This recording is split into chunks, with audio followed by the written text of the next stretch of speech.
नमस्कार दोस्तों। आज की इस कहानी में आप सभी लोगों का स्वागत है। मेरी चाची कॉलेज में लेक्चरर हैं और वह बच्चों को अच्छे से शिक्षा देती हैं और मुझे चाची को छोड़ने जाना पड़ता है क्योंकि चाचा घर पर नहीं रहते हैं, वह दुबई में रहते हैं। दोस्तों, आज मैं आपको अपनी चाची की कहानी बताने जा रहा हूँ जो मेरे साथ रियल घटना में घटी है। मेरा नाम सुमित है और मैं भोपाल का रहने वाला हूँ। मेरी पढ़ाई अभी जस्ट कंप्लीट हुई है। दरअसल मैंने +2 की है। आगे मेरा पढ़ने का कोई मन नहीं है। मेरी रुचि काम करने में है। मैं चाहता था कि मेरा एक बिजनेस हो बड़ा सा और जिसमें बहुत सारा पैसा हो। दोस्तों, मेरे मामा बचपन में ही मुझे छोड़कर चले गए थे। उन्होंने मुझे घर से निकाल दिया था। इस कारण मैं अपना घर छोड़कर कहीं चला गया और वह सदमा बर्दाश्त ना कर पाए। पहले तो मेरी मम्मी को अटैक हुआ, उसके बाद धीरे धीरे पापा भी भगवान को प्यारे हो गए। अब मैं बेसहारा हो चुका था। तब मुझे मेरी चाची ने अपने घर पर रखा। चाची मेरी दिखने में बहुत सुंदर है, बहुत सुशील हैं और संस्कारी भी हैं। परंतु दोस्तों, दुख की बात यह है कि मेरे चाचा दुबई में रहते हैं और चाची की कोई भी अभी तक बच्चा नहीं हुआ है। चाची की उम्र लगभग 34 साल होने चली है। बस मुझे वह अपना बेटा मानती हैं और मुझे पालती हैं और मेरा ध्यान रखती है। मेरे पास कोई काम नहीं रहता था दोस्तों, बस चाची को छोड़ने कॉलेज जाया करता था क्योंकि मेरी चाची को स्कूटी नहीं चलानी आती थी। चाचा से बातें होती थी तो चाचा कहते थे कि सुमित, अपनी चाची का अच्छे से ध्यान रखा कर। मैं भी चाचा से कह दिया करता था कि चाचा जल्दी से आ जाओ और मुझे भी अपना कोई छोटा सा बिजनेस खोलना है। मेरा अब मन नहीं है पढ़ने का, तो मेरे चाचा मुझे हमेशा डांट देते थे और कहते थे, तू पागल हो गया है, अपनी चाची के साथ चला जाया कर और वहाँ पर कुछ काम तुझे मिल जाएगा कॉलेज में और धीरे धीरे वही बड़ा हो जाएगा। मैं कहता, क्या चाचा, तुम भी ना, तुम जानते हो पढ़ाई लिखाई से मैं कितना दूर रहता हूँ। मैंने रो रो कर तो 12वीं पास की है। फिर चाचा मुझे डांट लगा देते और मैं चुपचाप से काल काट के भाग जाया करता था। एक दिन की बात है दोस्तों, मेरे पड़ोस में एक लड़की रहती थी। उसका नाम स्वीटी था। वह अपनी छत पर रोज़ शाम को 6 बजे आया करती थी और मैं भी शाम के 6 बजे या 5 बजे मैं अपनी छत पर चढ़ जाया करता था क्योंकि मुझे बाहर का नज़ारा देखना बहुत अच्छा लगता था। मेरी चाची भी मेरे साथ छत पर रहती थी। दरअसल चाची मेरी थोड़ी पुराने संस्कार की हैं। वह चूल्हे की रोटी खाती हैं, चूल्हे पर रोटी बनाती हैं और खाती हैं। हालांकि मुझे भी चूल्हे की रोटी बहुत अच्छी लगती है दोस्तों, पर चाची के हाथ की रोटी तो वाह, गजब मक्खन लगा कर के पूरा आनंद आ जाता है। तो चाची भी शाम को खाना बनाने के लिए छत पर चढ़ती थी और मैं भी चाची के साथ छत पर ही चढ़ जाता था।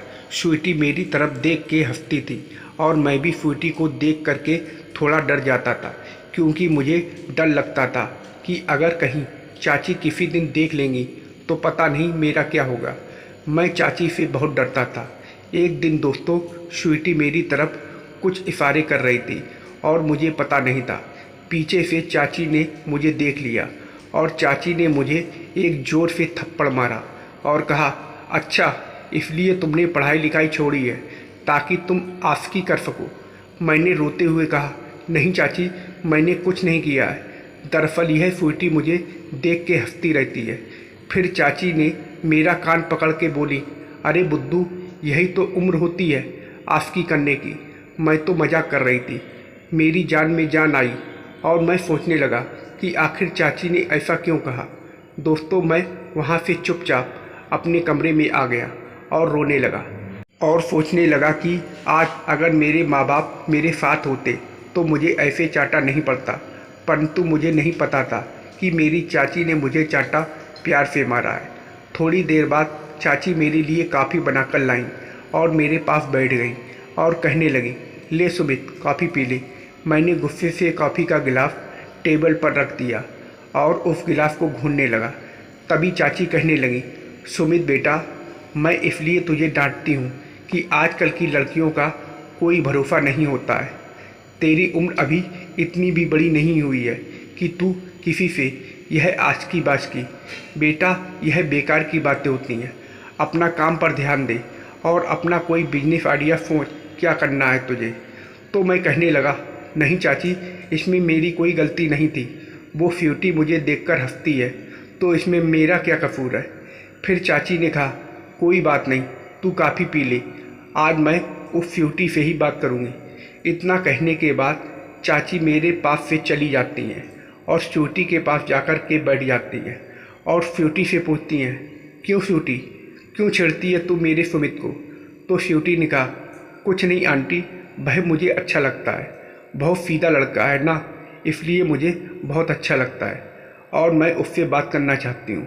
तब मेरी चाची ने तो मेरे साथ गेम ही खेल डाला। दोस्तों स्वीटी को ले करके मेरे घर पर ही आ गई और मुझसे कहने लगी, सुमित, यह स्वीटी तुझसे बात करना चाहती है। मैं पूरा डर गया था, आखिर यह मुझसे क्या बात करना चाहती है। मैंने कहा, हाँ बोलो, क्या बात करनी है आपको। इतना पिटवाया मुझको, तसल्ली नहीं मिली क्या, अभी और मार खिलवाओगी। मैं गुस्से में बोला। स्वीटी ने हंसते हुए कहा, अरे नहीं पगलो, ऐसी बात नहीं है, मैं तो दरअसल यह कहने आई हूँ कि तू बहुत अच्छा लड़का है, तेरी कोई गर्लफ्रेंड है या नहीं, यह पूछने आई हूँ। अब मेरी चाची भी हंसने लगी। दोनों लोग हंस रहे थे और मेरा दिमाग खराब हो रहा था। दोस्तों मैं सोच रहा था कि आखिर यह चल क्या रहा है। मैंने आज से पहले किसी भी लड़की के बारे में ऐसा कभी नहीं सोचा था, क्योंकि मैं हमेशा बचपन से ही मैं दबाव में जिया था। चाचा चाची के डर के बारे मैं कोई ऐसा काम नहीं करता था। तभी चाची कहने लगी, अरे सुमित, तू तो ऐसे फरमाता है जैसे नई नवेली दुल्हन फरमाती है। मैंने कहा, हाँ चाची, कुछ ऐसा ही समझ लो, पर स्वीटी को कहो कि यह सब सवाल मुझसे ना करे।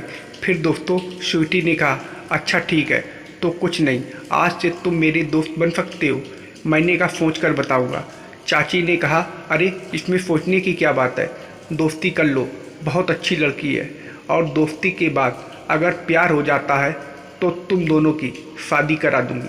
मैंने कहा, नहीं चाची, मुझे दोस्ती नहीं करनी। और दोस्तों मैं ना तुरंत उसी समय अपना घर छोड़ के बाहर बैठ गया पार्क में जाके, और शाम तक मैं वहीं बैठा रहा। चाची ने मुझे कॉल किया, सुमित घर नहीं आना है क्या। तो मैंने कहा, ठीक है चाची, मैं आता हूँ। मैं घर पर आया और मेरी चाची कहने लगी, सुमित एक बात बताऊँ। मैंने कहा, बोलो चाची। सुमित देख, तू अब जवान हो चुका है और मुझे लगता है कि तेरी शादी जल्दी करानी पड़ेगी। सुमित, तेरे चाचा भी कह रहे थे कि सुमित के लिए कोई लड़की ढूंढ ले, और स्वीटी तुझे प्यार करती है, तो क्यों ना मैं स्वीटी से ही तेरी शादी करवा दूँ। मैंने कहा, चाची देखो, मेरी शादी चाहे कहीं भी करा देना, पर उस चुड़ैल से बिल्कुल मत कराना जो मेरे को थप्पड़ पड़वाती है। मैंने आज तक कभी थप्पड़ नहीं खाया, उसकी वजह से मुझे इतनी तेज चाटा तुमने मारा था। और मेरी चाची हंसने लगी दोस्तों, और हंसते हंसते उसने, चाची ने मुझे पहली बार अपने गले लगाया था और कुछ ऐसी हरकत की थी जिससे मेरा रोम रोम थर्रा गया था। मुझे बिजली के करंट से लगने लगे। मैंने चाची को कहा, चाची छोड़ो मुझे, और मैं फरमा के अपने कमरे में चला गया। चाची समझ गई कि इसको कुछ हुआ है, और चाची मेरे पीछे पीछे आई और मेरे हाथ पर हाथ रख के बोली, पागल, तेरे लिए स्वीटी परफेक्ट है, अगर तू स्वीटी से शादी कर लेगा तो बहुत अच्छा रहेगा। मैंने कहा, चाची देखो, अभी मेरा बहुत दिमाग ख़राब है, मैं सोच कर बताऊँगा।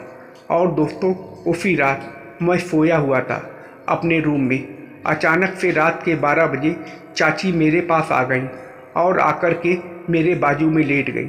उसके बाद क्या हुआ क्या नहीं हुआ दोस्तों, मुझे अभी तक कुछ समझ में नहीं आता है। बस इतना ज़रूर है कि मेरे साथ कुछ गलत हुआ था उस समय, और उसके बाद मैं चाची की हर बात मानने लग गया और मैंने स्वीटी से चुपचाप शादी कर ली।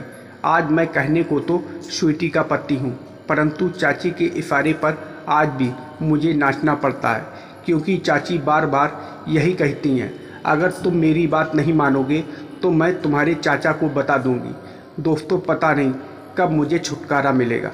दोस्तों यह थी मेरी छोटी सी कहानी।